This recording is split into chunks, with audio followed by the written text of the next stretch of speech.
noches a todos y a todos. Bienvenidos a este espacio potencial. Bueno, mi nombre es Martín Pereira y se encuentra conmigo acompañándonos Alexis Reyes, que también es terapeuta del Centro Tierra. ¿Cómo estás, Alexis? Bienvenido. Súper bien, Martín. Contento de este temazo que bueno, partiendo por la premisa de que es un tema que nos saca un poco de lo cotidiano, ¿no? De lo normal, tomando en cuenta que la psicosis es una forma en que la mente se pierde un poco, ¿no? Por un tiempo, del anclaje con la realidad, ¿no? Entonces va a ser un poco de locura este podcast. Sí, no, sí, como tú dices, tremendo tema, ¿no? Y es un tema que yo siento que está un poco a veces al límite del humano, ¿no? La psicosis. A muchas personas les genera miedo. A mí particularmente cuando yo hablaba de psicosis antes me generaba mucho miedo. A algunos les genera quizás fascinación, otros les genera muchas incomodidades.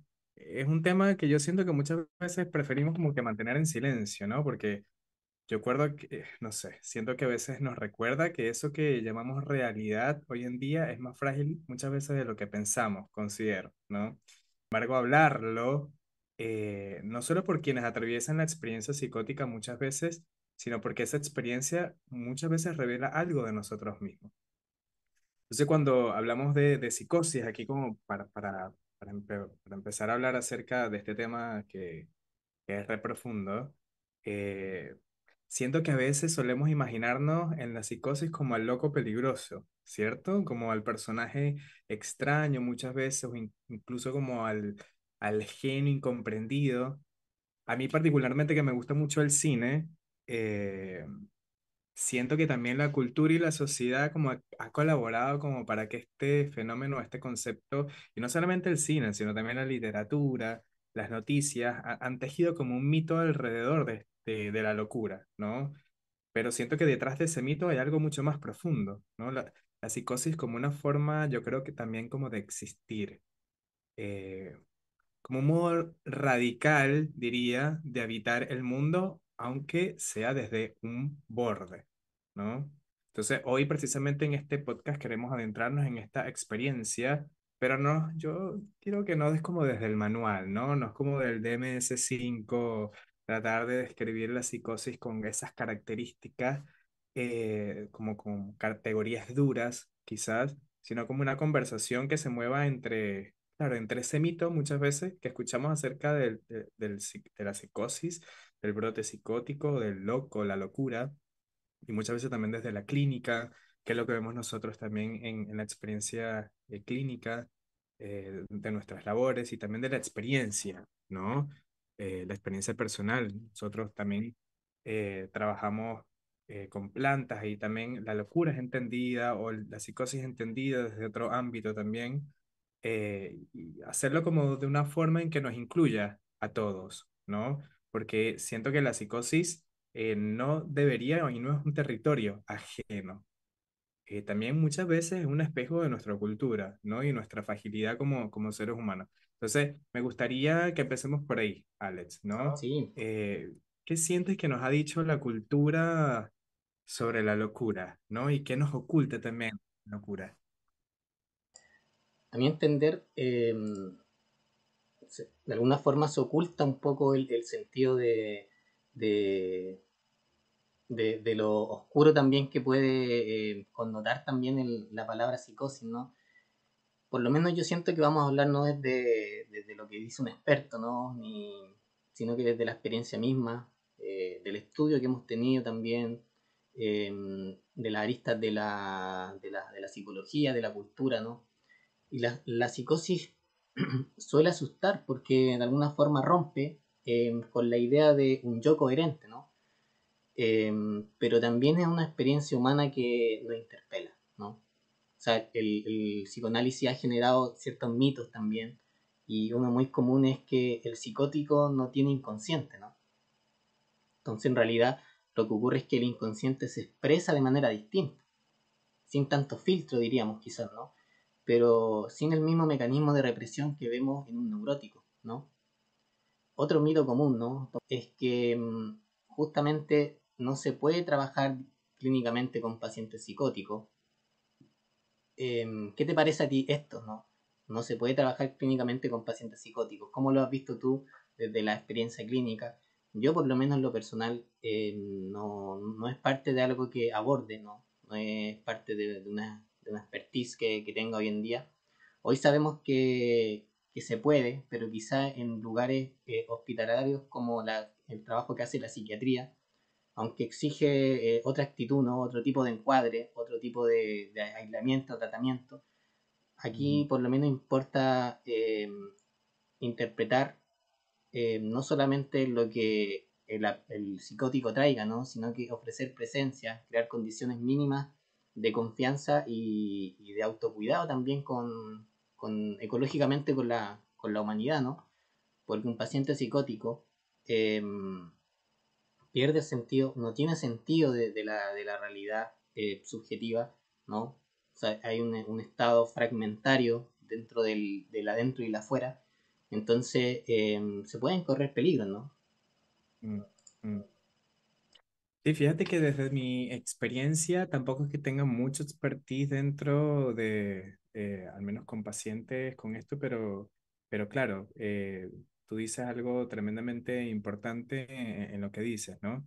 Yo siento que, claro, el psicótico no está fuera de la realidad, sino está en otra realidad, que es algo totalmente distinto, ¿no? Está eh, y eso me encanta porque nos obliga muchas veces a replantear las cosas, ¿no? Eso que decías también de buscar las condiciones necesarias también para poder tratar a personas con estas condiciones, ¿no? El problema no es la ausencia de la realidad como tal de estas personas, sino de una diferencia que es radical, considero, de la realidad. Y fíjate que si lo pensamos bien, considero, todos tenemos pequeñas realidades, ¿no? Que compartimos con algunos y con otros también. Nuestras creencias, por ejemplo, eh, nuestras prácticas espirituales, nuestros duelos, nuestros amores. No sé, ¿qué pasaría si de pronto esas realidades se quedaran sin interlocutar, por ejemplo? Si nadie las reconociera. Tal vez eso sería, considero, lo más parecido a la soledad de la psicosis, ¿no? No sé, cuando escuchamos la palabra psicosis, inmediatamente aparecen esos fantasmas muchas veces culturales. Eh, la idea de que el psicótico es violento, por ejemplo, también, de que no se puede confiar en él, de que obviamente, como lo hemos dicho, está fuera de la realidad. eh, pero creo que lo primero que hay que decir es que nadie está completamente fuera. Lo que cambia es la manera en que esa persona sostiene su mundo, quizás, ¿no? No sé qué opinas de eso. Sí, tremendo. Me hace un poco como sentido con algo que quizás que plantea Freud, ¿no? Cuando dice que ese mundo delirante no es un sinsentido, ¿no? Es un intento de curación, muchas veces, ¿no? Porque hay dos diferencias grandes también para poder em, categorizar, ¿no? Algo tratable con algo no tratable, ¿no? Por ejemplo, la neurosis, ¿no? La persona tiene conflicto interno, ¿no? Una persona común tiene conflicto interno, pero sigue reconociendo la realidad externa. Tiene un sentido existencial también de su sufrimiento, ¿no? Pero en la psicosis, ¿no? En cambio, hay una ruptura, ¿no? La mente rechaza un pedazo insoportable de la realidad y construye ahí lo que tú dijiste, viven en un mundo paralelo, un mundo propio, ¿no? Que está, no hay un sentido ecológico con el del otro, ¿no? Por eso me parece interesante lo que dice Freud, ¿no? Como en ese mundo delirante, no es que sea un sinsentido, ¿no? Sino que es un profundo intento de curación, ¿no? Pero tremendo. Y fíjate, Alex, lo curioso como esta palabra o esta condición ha sido vista a lo largo del tiempo hasta nuestros días, ¿no?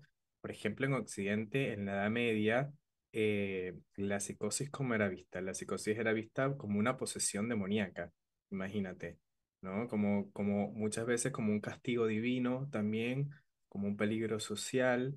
eh, pero fíjate que en muchas tradiciones indoamericanas, en la cosmovisión indoamericana, esos estados incluso se pueden leer de maneras distintas, ¿no? Cómo va agarrando connotación dependiendo de la cultura, del año también, de la época. Y al menos desde la cosmovisión americana no es como una pérdida, sino también puede verse como un tránsito, ¿no? Eh, por ejemplo, en ceremonias con plantas maestras, lo que en psiquiatría quizás podríamos llamar disociación, ¿no? O delirio, puede ser entendido en el momento como un viaje espiritual, ¿no? Como un contacto con fuerzas invisibles.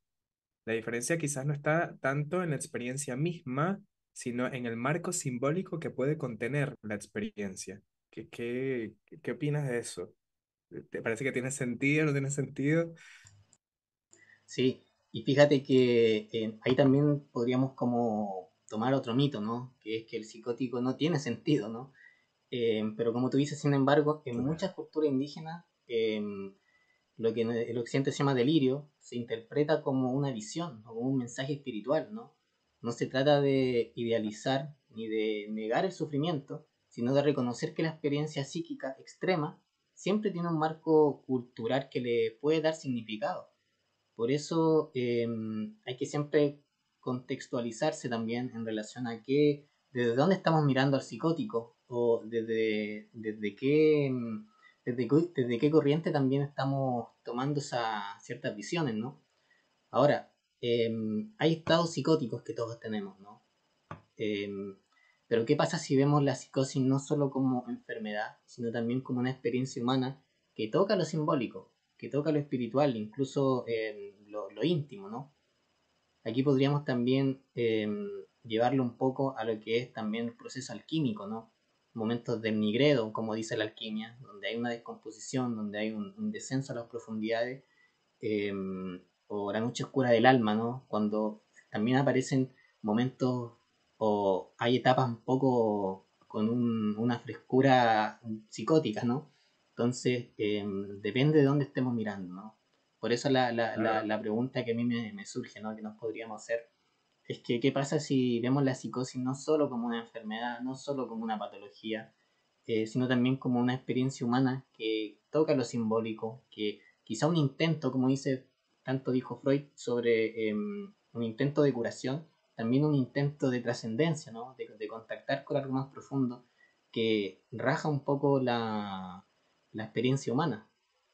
Claro. Por eso decía al principio del podcast, está como en el límite del humano, ¿no? O de lo que entendemos nosotros en nuestra racionalidad muchas veces limitada, ¿no? De las cosas. Y claro, eso que menciona desarticula y derrumba muchos mitos acerca de la psicosis, ¿no? No me acuerdo en dónde fue que leí, que me pareció bastante interesante. Dije, oye, porque en lo personal yo, como neurótico, le tenía mucho miedo a la psicosis, muchísimo miedo a la psicosis. Siempre, por ejemplo, iba a una ceremonia y yo siempre tenía mucho miedo de volverme loco, ¿no? Bueno, justamente en una ceremonia, la planta me llevó un poco a la locura, a amigarme con ella, que era otra forma de ver la realidad nomás. Y fue un gran aprendizaje y de humildad también, de perderle el miedo a la psicosis, a la locura, ¿no? Por ejemplo, en ese libro que te estoy comentando, claro, cuando nosotros somos pequeños, ¿verdad? Y estamos pasando por una experiencia traumática relacional, por ejemplo, muchas veces nosotros tenemos que desconectar, ¿verdad? Separar, disociar nuestra mente y crear una realidad paralela para no sufrir, ¿no? Lo que quizás es insoportable para nosotros en el momento. Eso es una especie de psicosis, ¿no? De locura, si lo queremos ver así. Entonces, todos hemos vivido y hemos transitado por esa experiencia psicótica, solamente que, claro, lo tenemos caricaturizado ahora como esto que hablábamos al principio. Bueno, yo creo que también para que la gente también conozca un poco o sienta una capacidad también de diferenciar y también educarse un poco, ¿no? En relación a lo que nosotros podamos compartir, es que Ajá. justamente lo que dice Martín es súper clave, porque incluso en la clínica se ve, ¿no? Hay estados psicóticos, hay fenómenos psicóticos que un neurótico puede atravesar, ¿no? Entonces un neurótico puede atravesar estados psicóticos transitorios, que son justamente momentos disruptivos quizás que vivimos en la infancia, sobre todo en función al desarrollo infantil, ¿no? Sobre todo en situaciones de estrés intenso, quizás, experiencias traumáticas. No necesariamente implican que la estructura sea de una base psicótica. Son más bien, ¿cómo podría decirlo?, descompensaciones temporales, ¿no? O fenómenos psicóticos aislados, ¿no? Son como Claro, pequeños brotes que ocurren dentro de la temporalidad de la estructura neurótica. Pero en cambio, en la claro, psicosis estructural, ¿no? Como ya trastorno de la personalidad, eh, la organización de fondo siempre está marcada por esa fragilidad en el anclaje simbólico, ¿no? O sea, como sabemos, ¿no? El psicótico no tiene capacidad de simbolizar, menos de mentalizar, ¿no? Eh, entonces yo diría que sí, que uno atraviesa por esos estados psicóticos, siendo neurótico, puede tener esos estados, pero que no lo convierta necesariamente en un psicótico estructural. Por eso la diferencia está en claro. si esos episodios son momentos de crisis dentro de una estructura neurótica o si forman parte de una organización más profunda y persistente del psiquismo. Siento que he tenido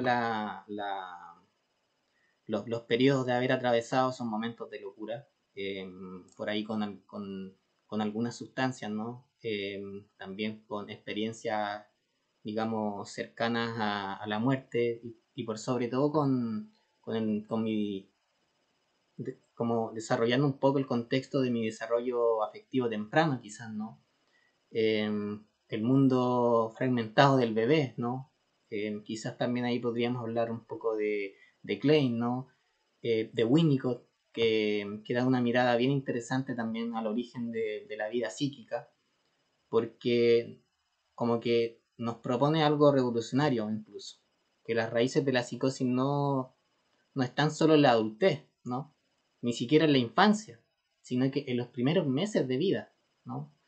Entonces, justamente Claro. Klein observó a los bebés y desde ahí dijo, ¿no? Algo así como que todos, absolutamente todos, empezamos nuestra existencia en un estado mental cercano a lo psicótico.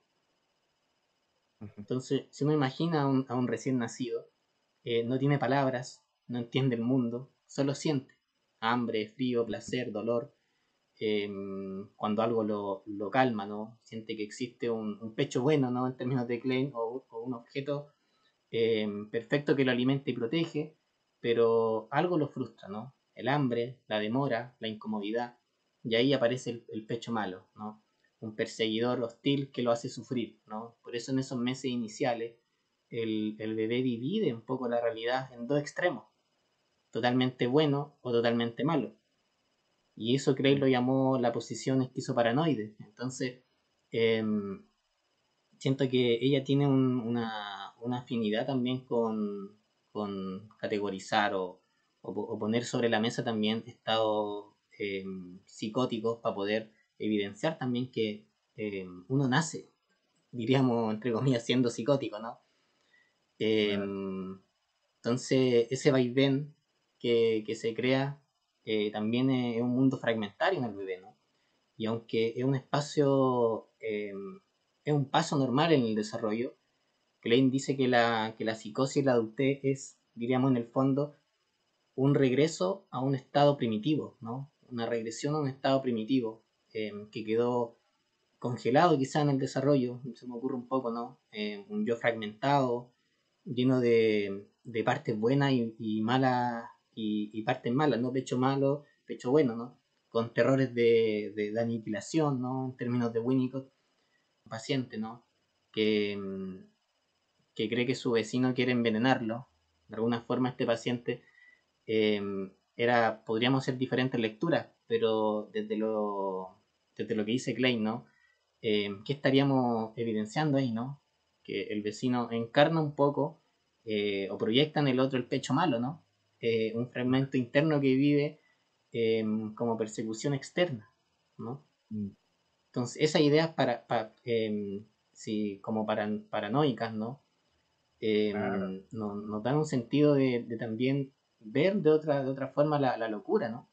No, como que nos regala la capacidad de la comprensión de que la psicosis no es solo una locura extraña, sino que es el eco de esa primera infancia, donde todo era extremo, donde todo era aterrador, donde era esto, lo otro, o lo bueno, lo malo, ¿no? Entonces, ¿qué te parece No, esa idea? buenísimo. Aparte que, claro, tocas temas que de alguna otra forma nos llevan también a humanizar y a ver que esto también fue construido por, bueno, decía Winnicott, ¿no? Hay una vía complicada y una vía no complicada en esa continuidad del self que tiene que tener el niño para tener un self más o menos estructurado, ¿no? Y bueno, eso se puede hacer de una forma complicada o una vía complicada o una vía no complicada, ¿no? Si por ejemplo hay un holding, hay un handling, ¿no? Hay una presentación de objetos que es buena, es decir, la madre tiene ese sostén emocional, también tiene esa sintonía física con el bebé, tiene esa sabiduría, esa madre suficientemente buena que decía Winnicott, ¿no? Si hay desconfirmaciones, si no hay sintonías, ¿no? Se ve de alguna u otra manera esa continuidad del self totalmente fragmentada, es lo que podría estar, empezar a ocurrir lo que tú bien mencionabas, ¿no? Esos estados del self bien fragmentados, empezar a ver esas ideas persecutorias que decía Melanie Klein, ¿no? Esquizoparanoides o esquizoparanoide, que son incluso aún nosotros hoy no teniendo quizás una estructura psicótica firme o general, son cosas que incluso a veces podemos nosotros escuchar, ¿no? A veces tenemos ideas bastante persecutorias, ¿no? Eh, y muchas veces esto son ideas y son cosas que se formaron en esa etapa temprana de nuestra vida, ¿no? Hay, por ejemplo, el ejemplo que tú pusiste ahorita del paciente me parece tremendo. Yo no he tenido un paciente efectivamente con estas características, pero me hace recordar, como te digo, me gusta mucho el cine. Y yo me recuerdo que hace un tiempo estaba viendo una película donde, bueno, había una persona que efectivamente era una persona psicótica, ¿no? Calificado, diagnosticado con psicosis, y esta persona estaba con un psiquiatra, ¿no? Y recuerdo que el paciente decía en la película que su cuerpo estaba lleno de micrófonos, ¿no? Que los vigilaban desde la radio, ¿no? Tenía esa persecución de que su cuerpo estaba lleno de micrófonos y que lo vigilaban desde la radio. Entonces, eh, claro, ahí está el psiquiatra, obviamente, yo creo que por desconocimiento en la película, no cachó, desestimó quizás, o lo observó solamente como pura locura, ¿no? Y quizás se perdió, a mi parecer, en ese momento cuando yo lo analicé, dije, se perdió yo creo que algo tremendamente clave acá. Porque quizás la persona lo que estaba diciendo, ¿verdad? Era que se sentía totalmente expuesto, ¿no? Sin intimidad, ¿no? Sin un adentro que lo protegiera.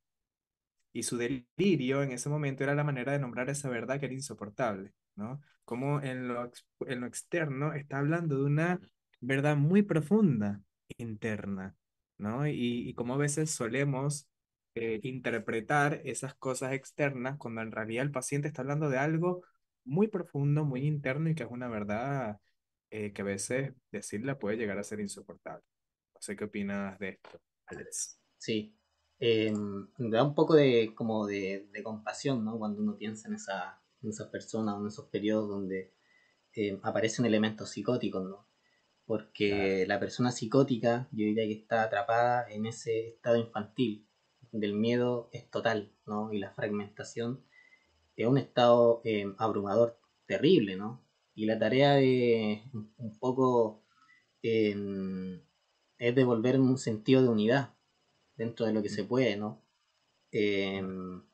pero sí, yo diría que, claro, la persona psicótica vive atrapada, encasillada, sin salida de ese estado infantil en relación a lo que hablábamos de Klein, ¿no?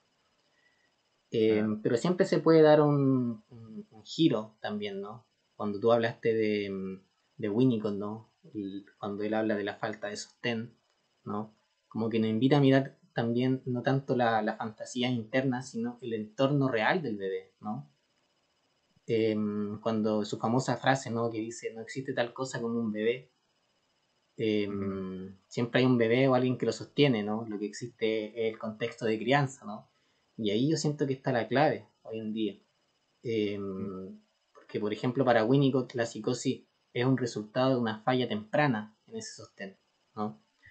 Cuando el entorno no fue lo suficientemente bueno, cuando la madre no pudo estar disponible, el bebé experimentó algo devastador, agonías impensables, sensaciones de caer sin fin, ¿no? De fragmentarse, de que nada existe, ¿no? Entonces, ¿qué hace el bebé, ¿no? ¿O qué hace el niño para poder sobrevivir? ¿Qué dice Winnicott, ¿no? Que algo emerge también de su capacidad defensiva, de su capacidad de sobrevivencia, que todos la tenemos también, ¿no? Que es una máscara, el falso self, ¿no? El falso yo, un yo que se adapta también a las demandas externas, que funciona en automático muchas veces, pero pero que de alguna forma recubre, fortifica el verdadero ser, ¿no? El verdadero self, queda escondido, queda detenido, queda pausado, ¿no? Entonces, la psicosis aparece cuando esa estructura se quiebra y lo no integrado vuelve con más fuerza. Por eso la persona se siente sin piso, como en riesgo, en aniquilación, perseguido, ¿no? Em, en constante, en constante temblor interno, constante derrumbamiento, fragmentación, ¿no? Por eso la propuesta de Winnicott es profundamente, yo diría, humana, ¿no? Bueno, Winnicott Mira, era pediatra, trabajó mucho con niños, ¿no? En la terapia incluso como se ve mucho, ¿no? El terapeuta puede volver bueno, se convierte directamente en un nuevo sostén, ¿no? Como que ayuda a reeditar un poco o darle continuidad a las escenas que quedaron congeladas, ¿no? Por la falta de sostén. Entonces, a veces incluso permitiendo que el paciente regrese a un estado infantil, pero para poder rehacer, ¿no? Es diferente a ah, una regresión, diríamos, patológica o el estado psicótico de permanencia infantil, ¿no? Sino que es una ah, capacidad de regresión en un contexto terapéutico para poder rehacer un poco, darle continuidad a lo que quedó congelado. Es ah, hacer, es hacer desde ahí lo que faltó, ¿no? ah. Tremendo, ¿no? El trabajo efectivamente del terapeuta en justamente llevar o ir con el paciente, acompañarlo a esos estados que efectivamente quedaron eh, bloqueados, quedaron pausados y para que esta persona empiece a tener una continuidad de ese yo mucho más sana y poder empezar a tener un yo más constituido, ¿no? Y eso, ¿qué consecuencias tiene? Que ya no tiene que empezar a usar este falso self, lo que quizás tuvo que construir durante toda su vida, sino que empieza a emerger con lo real también, ¿no? Eh, es re interesante eso. Eh, Hay una frase que estaba leyendo en un artículo que me parecía buenísima, eh, que me parece una frase bastante lacaniana porque habla del lenguaje, ¿no? Entonces, como eh, decía, si mal no recuerdo, ser psicótico no es simplemente sufrir, es existir en el borde mismo del lenguaje. Me parecía muy interesante cómo lo lleva también al tema del lenguaje, ¿no? Existir al borde del mismo lenguaje. Y esa idea me podría parecer clave porque al psicótico, al parecer, habita en un lenguaje que ya no funciona como quizás un puente social, ¿no? Sino como un laberinto muchas veces personal.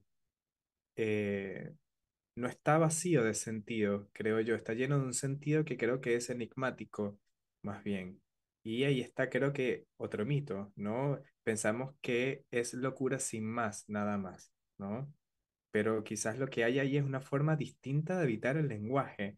No sé qué te parece a ti esa idea. Potente, ¿no? Sonó,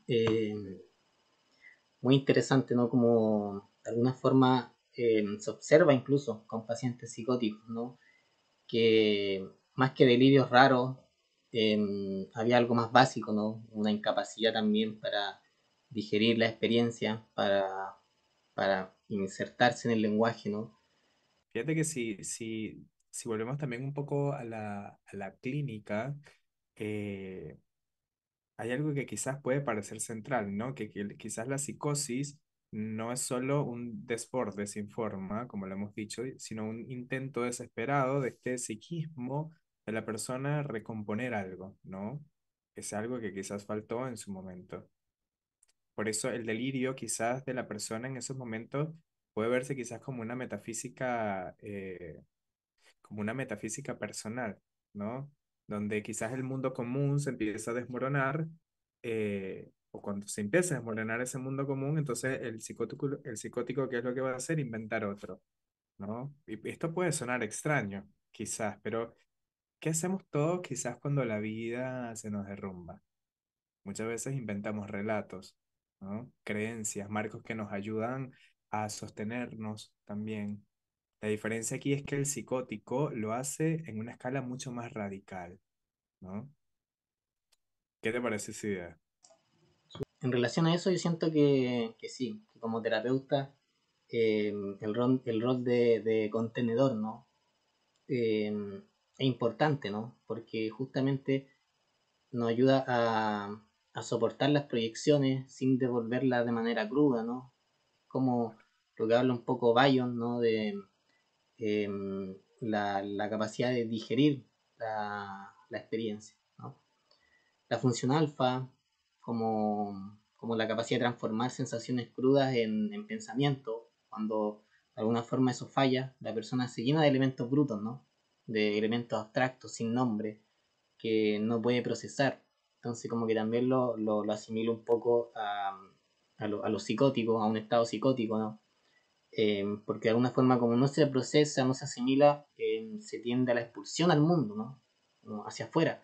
Y ahí aparecen estos objetos abstractos, bizarros, ¿no? Eh, Voces que invaden, ¿no?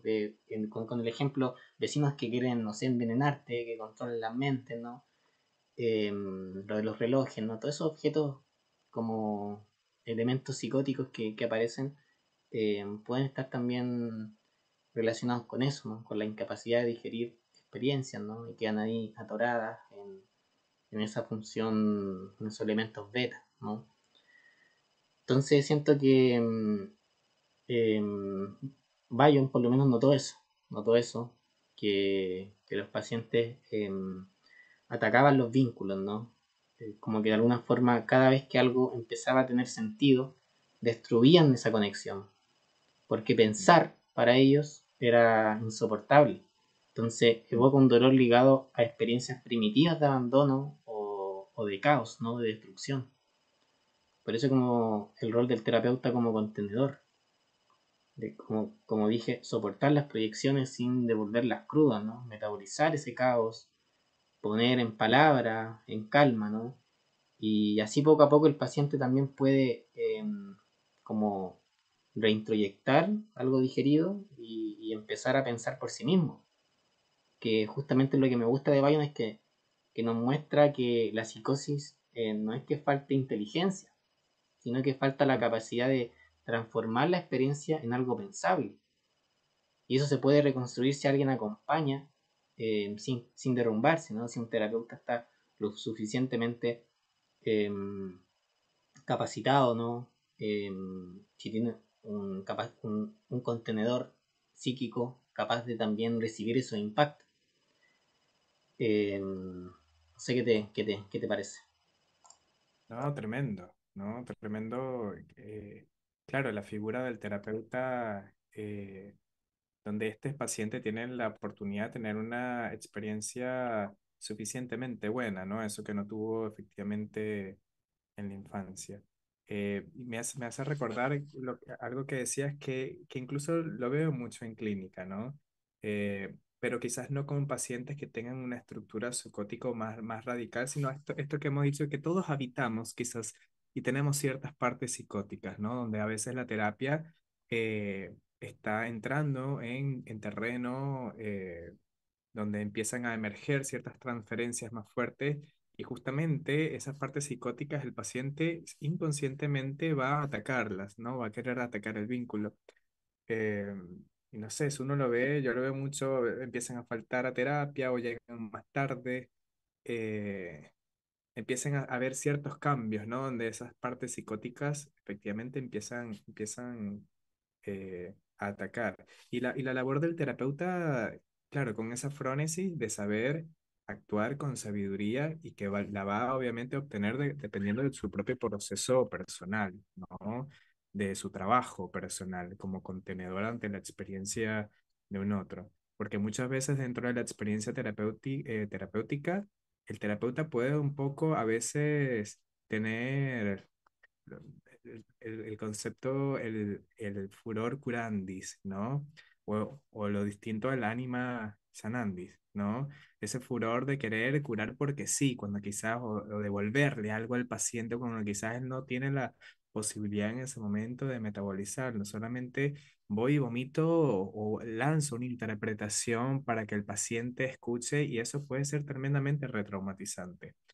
eh, la frónesis ahí, ¿no? De modularme hacia la otra parte, hacia el ánima sanante, de ir construyendo poco a poco y que se requiere de esto de mucha paciencia, de tiempo, de sostener, de muchas veces ir a acompañar al paciente a estos estados muchas veces regresivos, ¿no? Para darle esa continuidad del self que hablábamos un principio, ¿no? eh, Ahí el trabajo personal del terapeuta es fundamental, ¿cierto? Qué buena, sí. Claro, como que nos ponemos en un terreno, ¿no? Ujú. Cuando aparecen esos terrenos psicóticos, ¿no? Que también nos recuerdan que todos llevamos zonas no simbolizadas, ¿no? Todos Ujú. llevamos zonas impensadas, cercanas incluso a la locura. Por eso el Claro, consultorio puede volverse ese espacio donde lo psicótico no se patologiza claro. eh, automáticamente, sino que se acompaña, ¿no? Se sostiene, se bordea, para que algo también pueda volver a nacer. Pero esa es la, diríamos, los terrenos psicóticos de un neurótico, no de un, de un psicótico estructural. Porque, como dijimos, no siempre significa que el paciente tenga una psicosis estructural. Cuando vive un neurótico, estas experiencias de donde toca un terreno psicótico, ¿no? Son zonas de la experiencia, ¿no? Donde aparecen fenómenos propios de lo psicótico, como la fragmentación del yo, la pérdida del anclaje de la realidad, lo que hemos hablado, ¿no? La intensidad de afectiva casi sin representación, sin símbolo, ¿no? Sin, a veces son momentos transitorios en un paciente neurótico. Otras emergen como núcleos psicóticos encapsulados en la subjetividad. Claro. Eh, lo interesante son las manifestaciones que ocurren en la consulta, ¿no? O, cuando, no sé, un paciente se, en el discurso se rompe, ¿no? Se vuelve incoherente o aparecen asociaciones abruptas, silencios densos, ¿no? Momentos de Mm. desconexión, ¿no? Incluso angustia, ansiedades impensables, el terror hacia un objeto, ¿no? Por ejemplo, hacia un reloj, algo que se siente observado, ¿no? Pánico de desintegración, ¿no? O esa sensación también de extrañeza que a veces la gente tiene, o que se vive en estos territorios o estados medio psicóticos, es que sentirse que ya no soy yo, ¿no? Que mi cuerpo no me pertenece, ¿no? Que tiene un sentido como de transferencia un poco delirante, ¿no? El analista, el terapeuta puede ser vivido como perseguidor, incluso como Claro, salvador, o claro. como una figura completamente idealizada. Entonces nos ponen en un lugar que también es interesante de poder profundizar de manera personal a través de la supervisión, ¿no? De, pero lo que también me llama es que ese sentido de irrupción de lo real, ¿no? De lo que hemos hablado del psicótico en sí, lo que no puede ser simbolizado de alguna forma, tiende a retornar de manera cruda, ¿no? En Ujú. voces, intensidades corporales.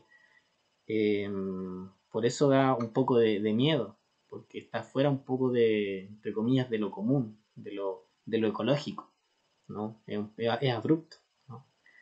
Eh, por eso en términos de Winnicott, el ser ambiente, ¿no? Más que intérprete, ¿no? El dar un buen ambiente más que interpretar, a veces lo central no es interpretar, sino estar ahí. Y Claro. entre comillas diríamos sobrevivir al ataque del paciente o al territorio psicótico, ¿no? Mm. Eh, ayudar a la metabolización de la función alfa, como dice Bayo, ¿no? Ayudar a metabolizar lo impensable, contener el exceso de emoción, ¿no? Que no se encuentra forma, que sale como una explosión. Eh, pero dentro de todo eso yo me pregunto, ¿no? ¿Qué tanto uno está capacitado? Eh, o qué tanto uno también conoce sus propios límites, sus propios bordes, ¿no? Para saber Ujú. si puede contener o marcar la diferencia entre la realidad con un paciente que lo domina muchos estados psicóticos o que directamente es psicótico y no nos dimos cuenta, ¿no? Porque no hubo un buen filtro, no hubo una buena capacitación para poder evidenciar que tiene elementos psicóticos, que realmente este paciente de pronto los bordes se le fragmentan, ¿no? Eh, y por eso es importante también cuidar la contratransferencia, porque los terrenos psicóticos movilizan, ¿no? Y nos movilizan intensamente, porque somos terapeutas que están vivos en el encuentro. Entonces puede sentir también, uno puede sentirse un poco confundido, uno puede entrar un poco en el delirio, ¿no? Uno Claro. se puede desorganizar incluso, como que la atmósfera también te atrapa un poco en eso delirante. Eh, por eso hay que reconocerlo bien, eh, como en el trabajo, ¿no? Porque puede, también a mi entender, puede tener riesgos, ¿no? Y esos riesgos también eh, pueden, no sé, por ejemplo, estigmatizar también, pensar que toda erupción psicótica invalida al paciente, ¿no? O forzar la interpretación, que yo siento que es algo fundamental que quizás podríamos hablar en otro podcast, que sería quizás los ejes del encuadre, ¿no? Intentar leer simbólicamente lo que aún no puede ser ni siquiera simbolizado, ni puede incluso intentar de simbolizarlo o intentar de que este paciente con el estado terreno psicótico intente de, de simbolizar algo que la intensidad no se lo permite, incluso puede intensificar la fragmentación. Por eso a veces hay que meterse en el terreno del psicótico y desde ahí rescatar, buscar un ancla. Mm. Pero tenemos que diferenciar que hay que ser claros o en el sentido de que no es un juego eh, querer ponernos la capa y atender a quien llegue, ¿no? Porque los Claro. terrenos psicóticos en la terapia nos recuerdan que todos llevamos zonas no simbolizadas, impensadas y cercanas a la locura, pero ¿qué pasa cuando nos encontramos con un paciente donde su estructura central termina siendo un estado permanente de psicosis, ¿no? ¿Qué harías tú en ese caso, ¿no? ¿O te has encontrado con alguien donde eh, los estados psicóticos también te hacen ponerte en duda, en shock, ¿no? Sí, fíjate que, claro, incluso llegué a tener como una experiencia terapéutica un poco así, donde justamente después de esa experiencia pude ser bastante honesto conmigo y en observar que, claro, hay ciertos pacientes en los cuales dentro de mi propia vulnerabilidad toca temas tremendamente profundos y yo el aceptar que hay pacientes que voy a poder atender y hay otros pacientes que no voy a poder atender, ¿no? Entonces, sí, en alguna oportunidad me llegó a pasar, pero fue una oportunidad para también bajar la cabeza y ser humilde, ¿no? Y también entender justamente eso que tú dices. Hay que saber estas cosas, hay que tratar de entender porque justamente uno va a actuar como ancla, ¿no? Eso que decías también de ese espacio contenedor, ¿no? Que a veces es que es necesario en esos casos, ¿no? Me hace recordar, no me acuerdo quién es el que decía, por ejemplo, cuando uno va a una experiencia en estados ampliados de conciencia, el curandero muchas veces está en una realidad psicótica que tiene que estar porque sí, ¿no? Él tiene que saber que a lo que va es tremendamente real, ¿no? También entra en una parte psicótica, ¿no? Y cuando uno, por ejemplo, en estados ampliados de conciencia, yo siento que a veces pasa algo parecido. Por ejemplo, una persona puede tener una experiencia de ruptura muchas veces en una de estas experiencias, ¿cierto? No sé, escucha voces, ve figuras, se siente que se desarma, se siente perseguido. Claro, desde la mirada psiquiátrica, muchas veces eso puede diagnosticarse como un brote, ¿cierto? pero en el marco un poco también de la ceremonia, en un contexto, en otra cultura, indoamericana en este caso, con ícaros, con guía, con un grupo, eso puede convertirse más bien en un pasaje de integración de una experiencia traumática, ¿no? Lo que marca la diferencia ahí es obviamente el contexto contenedor, ¿no? El contexto que contiene eso. Y eso mismo yo siento que falta mucho en los brotes de un psicótico, es decir, un marco, una comunidad, un lenguaje que dé lugar a la experiencia, ¿cierto? Qué buen tema ese vínculo con lo chamánico, ¿no? O sea, yo creo que, claro, desde la psiquiatría se diría, ¿no? Que un estado de trance chamánico es muy parecido a un estado psicótico, porque también hay estados de visionario, ¿no? Auditivos, pérdidas de orientación de la realidad ordinaria, diríamos, ¿no? Contacto, entre comillas, con otros seres, con voces, ¿no? Pero la diferencia es esa, claro, como tú dijiste, el contexto, ¿no? En el trance chamánico estos fenómenos son inducidos, ¿no? Buscados y culturalmente contenidos, ¿no? A diferencia de un psicótico que, o sea, son estados que no son vividos como desorganización, sino que tienen acceso a un orden distinto de realidad. El psicótico accede porque ya su estructura está en ese estado siempre, ¿no? Pero el chamán ingresa. Se podría decir que el chamán eh, entra a un estado regresivo controlado incluso, ¿no? Se abre a lo primitivo, a lo arcaico de la mente, pero con un marco simbólico que le permite regresar, ¿no? Eh, por eso funciona como un contenedor del grupo, que ayuda a también ir metabolizando ansiedades psicóticas colectivas a través de los cantos, de las visiones, de los símbolos. Winnicott diría que da un uso a lo transicional, ¿no? O sea, el chamán habita ese espacio intermedio entre realidad interna y externa, pero sin quedar atrapado en él, ¿no? Y desde la cultura, ¿no? Desde lo cultural, lo que Occidente llama psicosis en contexto indígena, es un estado de visión, un estado de crecimiento, de apertura con lo trascendente, ¿no?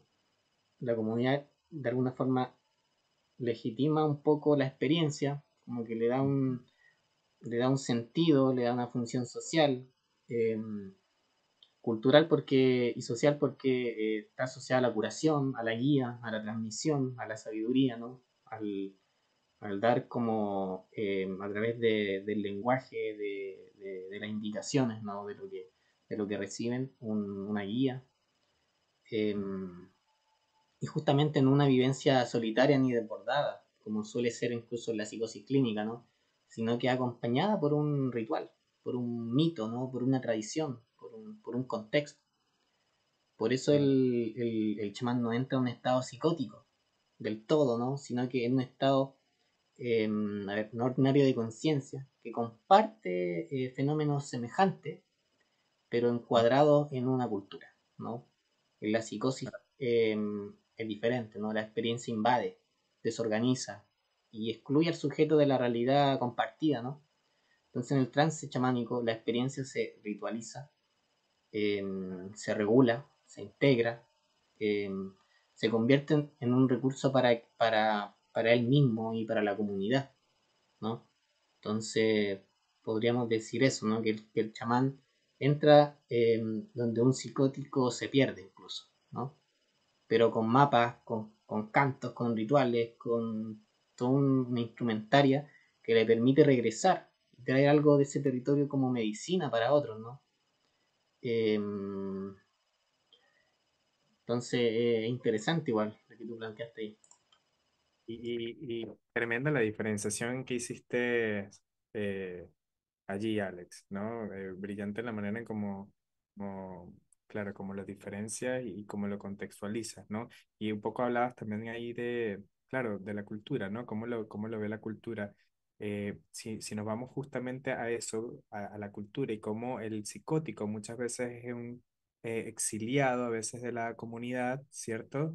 De la comunidad simbólica, podríamos decir, eh, también es un testigo muchas veces o yo diría más bien como un agujero de la cultura, ¿no? Un testigo del agujero de la cultura. ¿Por qué? Porque el psicótico no solamente sufre en soledad, también nos muestra que nuestra cultura muchas veces puede tener grietas, ¿cierto? Que a veces los símbolos que podemos estar sosteniendo no son tan firmes como nosotros creemos muchas veces. Y por eso quizás hasta lo expulsamos, considero yo, ¿no? Porque no soportamos, creo, ver lo frágil un poco, que es nuestra propia realidad compartida. Eh, es una forma también como de alejar eso que es insoportable de ver. Refleja como una grieta de la cultura, ¿no? De la sociedad. No sé si me fui muy en la profunda, no sé qué opinas tú de eso. No, está bien, está bueno. Porque sí, como que nos hace confrontar con algo real, ¿no? Que es Claro. justamente el complejo también de la ausencia, ¿no? De, como dice, no sé, se me vino un poco el sentido de la madre muerta. Bueno, se me puede recordar de quién era específicamente. El complejo de Eh, la madre muerta. Como que se me vino un poco eso, ¿no? Como que nos confronta un poco con la ausencia, con el dolor, como él plantea también una madre que presenta en cuerpo pero ausente en alma, ¿no? Presente en cuerpo pero ausente en alma. Eh, para el niño esto da un sentido devastador, ¿no? Porque de pronto, entendiendo que la madre es la fuente de vida, ¿no? De amor, pero solo hay un cuerpo y no hay un alma, eso ya genera un estado de vacío, ¿no?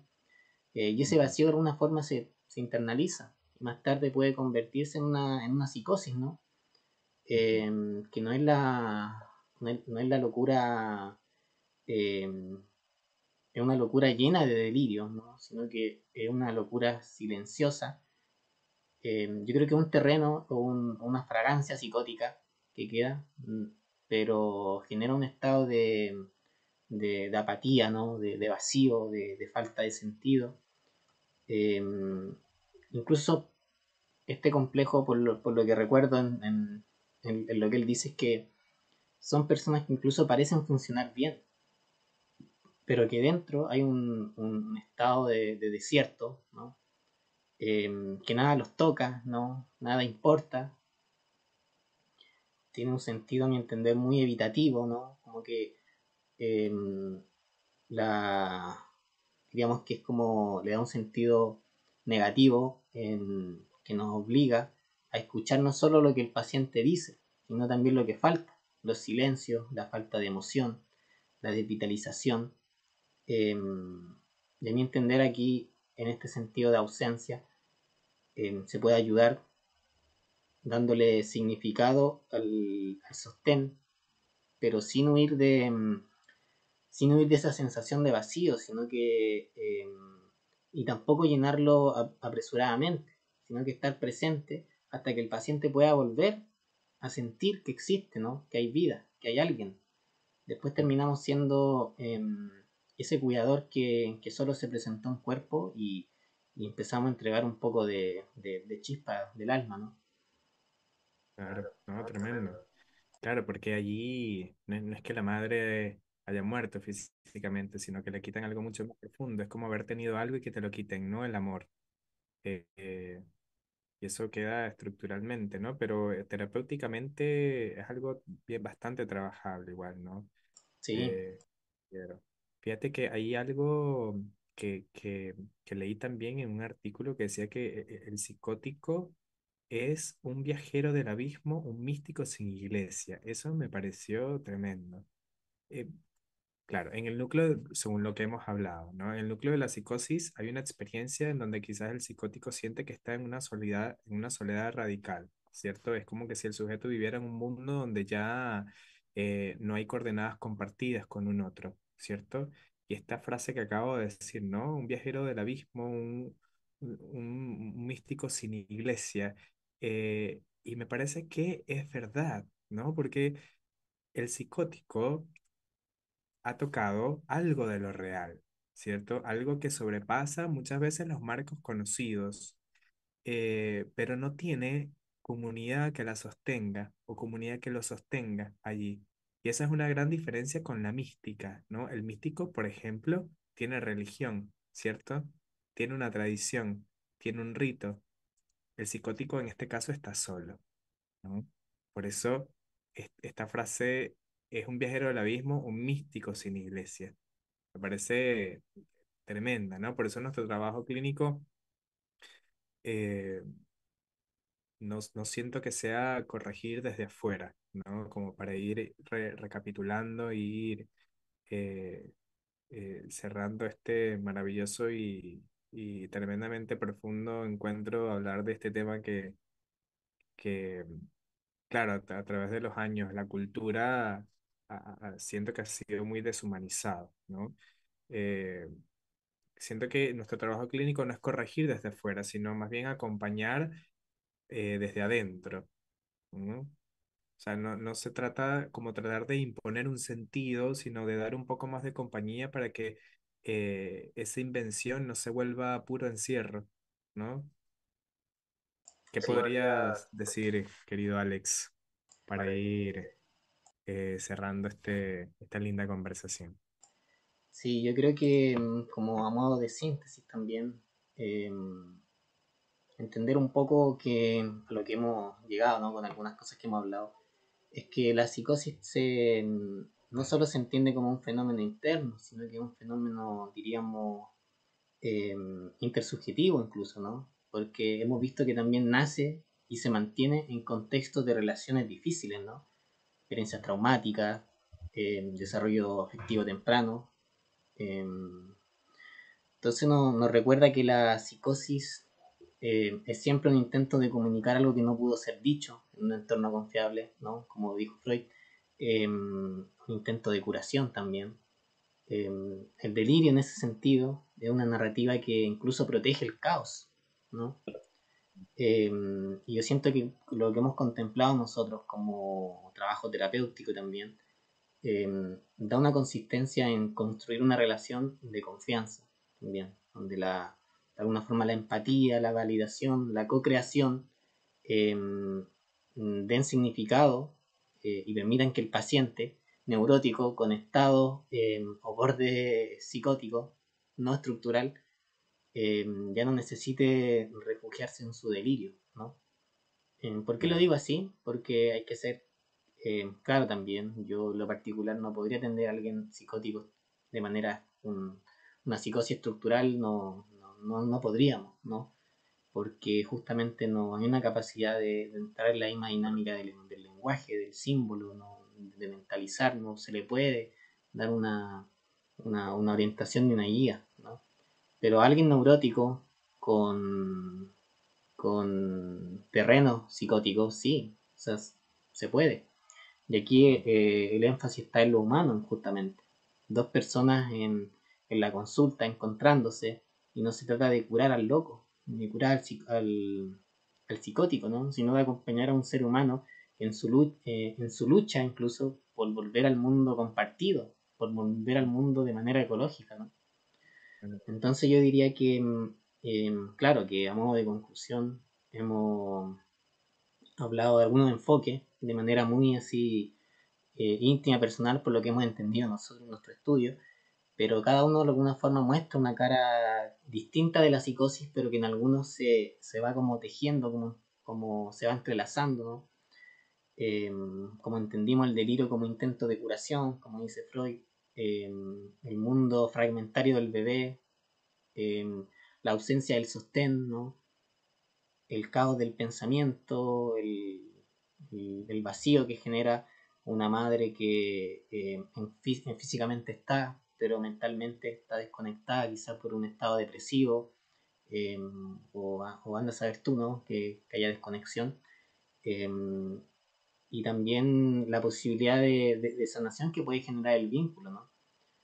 claro, Eh, Diríamos que en la psicosis hay sentido, hay historia, hay sentido porque hay historia y porque también hay humanidad. Y hay un ah, sentido de querer volver a lo humano de manera más ecológica, pero a veces los parámetros del yo no da simplemente, ¿no? Así que a modo de síntesis, por mi parte podría decir eso, ¿no? Estuvo bastante bueno. Yo creo que es un tema que podría abarcar, podríamos darle muchas más lecturas más, ya que como que dimos Ah, breve pincelada, una ¿no? breve pincelada, claro. Claro, y hay algo re valioso que dijiste de la historia, ¿no? Así como para dar cierre ahora, ¿no? Somos más que un diagnóstico, a veces somos una historia. En realidad somos una historia que contar, ¿no? Siento que si algo nos tenemos que llevar de esta conversación es que efectivamente la psicosis no es simplemente una enfermedad, ¿no? Una forma radical de existir de una manera distinta. Es cierto, va a producir en muchas personas sufrimiento, va a producir muchas veces desconexión, soledad, pero también revela algo del humano que no deberíamos olvidar, considero, ¿no? Con nuestra realidad es un acuerdo frágil, considero, que a veces se puede quebrar y que detrás del miedo hay un sujeto que está intentando sostenerse. Entonces, lo que llamamos psicosis puede ser visto como más bien un testimonio del abismo que todos bordeamos a veces de algún modo, como lo planteamos durante toda la conversación, ¿no? Y también quizás como cultura es un buen llamado también a ver cómo lo ve y cómo lo ve la cultura, ¿no? Un llamado a la cultura, un desafío a no expulsar tampoco al psicótico, sino a aprender a convivir con ese borde también, a escuchar lo que trae, aunque a veces eso que trae nos puede incomodar, porque en su palabra fragmentada, ¿cierto? Hay una verdad que a veces nos puede concernir a todos. Así que yo creo que, claro, fue una pincelada, profundizamos igual en lo que pudimos, sabiendo que no somos expertos en el tema, somos curiosos en esto y de nuestra experiencia clínica también con plantas, algo podemos aportar, ¿no? Así que, bueno, le damos muchas gracias a todos por acompañarnos en este momento, en este viaje. Te doy las gracias a ti, querido Alex, por tu presencia, también por tu valiosa experiencia que tienes. Y nada, yo creo que nos estamos viendo próximamente, ¿verdad? Muchas gracias, Martín. Y sí, nos da un sentido también de seguir capacitándonos, ¿no? Claro, Entonces, claro, a veces es mejor que queden algunas preguntas inconclusas. claro, así es. Bueno, querido, te mando un abrazo y Muchas un gracias. abrazo. Saludos a todos.